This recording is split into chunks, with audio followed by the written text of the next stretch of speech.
Hey guys, how you all are doing. So बोलोगे sir ये सही सवाल नहीं पूछा है आपने अभी, क्योंकि मेरे को पता है बच्चे कि आप काफ़ी हैरान परेशान हो इस समय पर, क्योंकि आप क्या कर रहे हो बेटा, है ना। नीट 2020 के लिए आप स्टेट सीजी स्टेट से काउंसलिंग के लिए रजिस्ट्रेशन आप कर रहे थे, ठीक है। पर क्या है कि रजिस्ट्रेशन प्रोसेस काफ़ी स्लो चल रहा है, ये बात मेरे को पता, आपको भी पता है। कई बार ऐसा होता है कि वेबसाइट नहीं खुल रहा है, कई बार ऐसा है बेटा कि आपको वेबसाइट खुल जाता है पर डॉक्यूमेंट अपलोड नहीं कर पा रहे हो, तो ऐसी कई सारी अड़चने आ रही हैं, ठीक है। बाबर page not found, error, server error, ऐसा करके आ रहा होगा, ठीक है। चलिए, तो इसी रिगार्डिंग में बेटा क्या है, मैं आपके लिए आज दो इन्फॉर्मेशन लेकर के आया, दो नई बातें अभी सीजीडीएमई ने अपने वेबसाइट पे अपलोड की है, ठीक है। पहली चीज बेटा कि जो रजिस्ट्रेशन करने की जो आखिरी तारीख थी बेटा, वो 12 नवंबर के दोपहर के 12 नवंबर के रात के 11:59 तक था, ठीक है।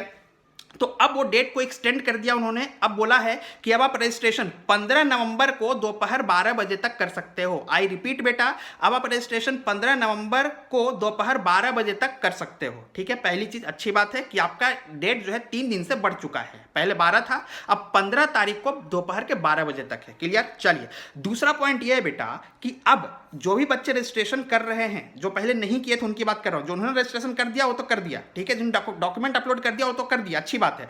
पर जिन्होंने अभी तक रजिस्ट्रेशन नहीं किया था किसी कारणवश, अगर वो भी रजिस्ट्रेशन करते हैं बेटा, है ना, तो उनको अब डॉक्यूमेंट अपलोड नहीं करना है। उन्होंने साफ साफ लिखा है कि अब डॉक्यूमेंट अपलोड वेबसाइट पे या उस रजिस्ट्रेशन फॉर्म में नहीं करना है। उन्होंने बोला है कि आप रजिस्ट्रेशन वहां से कर लो एज यूजुअल जैसा आप कर रहे थे, ठीक है। और डॉक्यूमेंट्स को आपको सीजीडीएमई को अलग से ईमेल आईडी पर भेजना है। साफ साफ बोल रहा हूं, फिजिकली आपको कुरियर नहीं करना है, स्पीड पोस्ट नहीं करना, आपको ईमेल आईडी पर मेल करना है। वो ईमेल आईडी क्या दिया उन्होंने, मैं बता दूं बेटा, सीजी, है ना, छोटे अक्षरों में स्मॉल लेटर्स में cgdme.document@gmail.com। इस ईमेल आईडी पर बेटा आपको सारे डॉक्यूमेंट को क्या करना है बेटा, स्कैन करके भेजना है। आप चाहे कैम स्कैनर का यूज ले लो, चाहे आप माइक्रोसॉफ्ट लेंस का यूज कर लो, आप इन सारे डॉक्यूमेंट्स 10वीं का मार्कशीट, 12वीं का मार्कशीट, जाति प्रमाण पत्र, इनकम सर्टिफिकेट, जो भी डॉक्यूमेंट आपको रिक्वायर्ड है, जो भी आपसे मांगा गया है, सबको आप स्कैन कॉपी कर लो बेटा, पीडीएफ फॉर्मेट में स्कैन कर लो और उसको आप cgdme.document@gmail.com पर भेज दो, ठीक है। अच्छा, मेल सेंड करना आता है ना, क्या करोगे, कंपोज में जाना,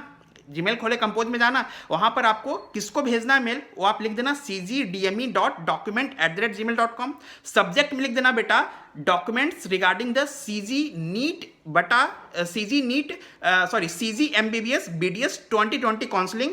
और उसके नीचे बेटा अपना आप है ना, आप उसके नीचे क्या लिखोगे बेटा, जो आपका मैसेज का बॉडी होगा, उस मैसेज बॉडी में आप अपना नीट रोल नंबर लिखोगे और अपना नाम मेंशन जरूर करोगे, है ना। दो चीजें मेंशन करनी है, नीट का रोल नंबर और अपना नाम मेंशन करना जरूरी है। और उसके नीचे बेटा फाइल को आपको अटैच करना है, वो फाइल जो आपने पीडीएफ फॉर्मेट में स्कैन किया है, और उसको आपको भेज देना है, ठीक है। तो रजिस्ट्रेशन आपको वेबसाइट के थ्रू करना बेटा, और डॉक्यूमेंट आपको cgdme.document@gmail.com पे सेंड करना है। तो कितनी अच्छी खबर है बेटा, दो बातें कि आपके लिए डेट भी एक्सटेंड कर दिया गया है, और आपको अब डॉक्यूमेंट्स डायरेक्टली अपलोड ना करके आपको cgdme.document@gmail.com पे सेंड करना है। तो होपफुली ये बातें आपको समझ में आई होंगी बेटा, ठीक है, ठीक है। अच्छा, एक और चीज, अब कई बच्चे ऐसे कमेंट करेंगे, है ना, कमेंट सेक्शन में लिखेंगे, सर मैंने तो डॉक्यूमेंट पहले ही अपलोड कर दिया तो मैं क्या करूं। अरे बेटा, जिनका डॉक्यूमेंट अपलोड हो गया उनके लिए तो अच्छी बात है, सोने पे सुहागा, पहले से ही तैयार बैठे हैं। पर जिनका अपलोड नहीं हुआ था, या जो लोग अभी अपलोड करने की कोशिश कर रहे हैं, या जो नए रजिस्ट्रेशन करने वाले हैं, उनके लिए इंफॉर्मेशन है बेटा, है ना, कि उनको ईमेल पे भेजना है, ठीक है। तो होप सो ये बातें आपको समझ में आई होगी, अच्छी लगी होंगी। So please like, share and subscribe the channel. Thank you, thanks a lot बेटा, बाय बाय, टेक केयर।